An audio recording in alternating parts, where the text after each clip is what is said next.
A brush fire that spread to an apartment complex, leaving 50 people without a home in Millcreek. We're learning tonight about where that fire sparked. Salt Lake City Public Utilities owns that land, we're told, and we're learning a few concerns were maybe raised before about its upkeep. Our Jordan Tracy is live in Millcreek tonight with the latest. Hey, Jordan.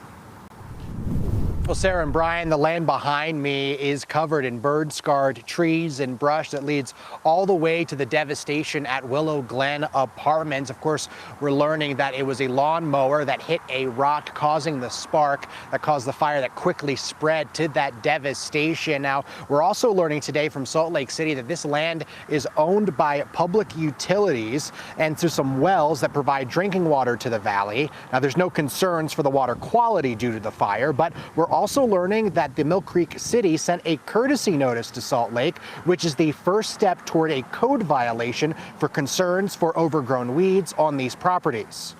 Salt Lake City Public Utilities owns a number of parcels that are all connected or contiguous in this area, and we've had a number of complaints previously about this property closer to 9th East, and this fire was closer to 13th East. Now, the mayor's saying today that that notice went out on the 22nd. That's 3 days before that fire sparked. Public Utilities telling us today that they actually received that notice on the 23rd.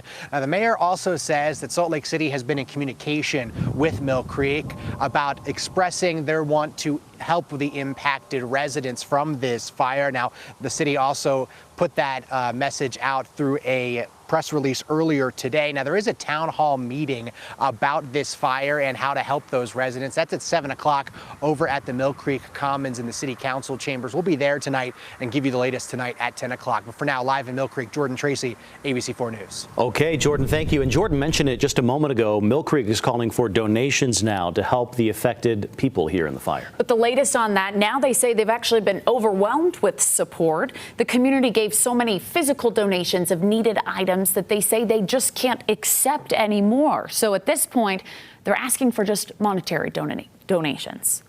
We're overwhelmed by the tragedy that happened, but we're also overwhelmed by the outpouring of community support and love for these families. And we couldn't have done it without anyone's help here.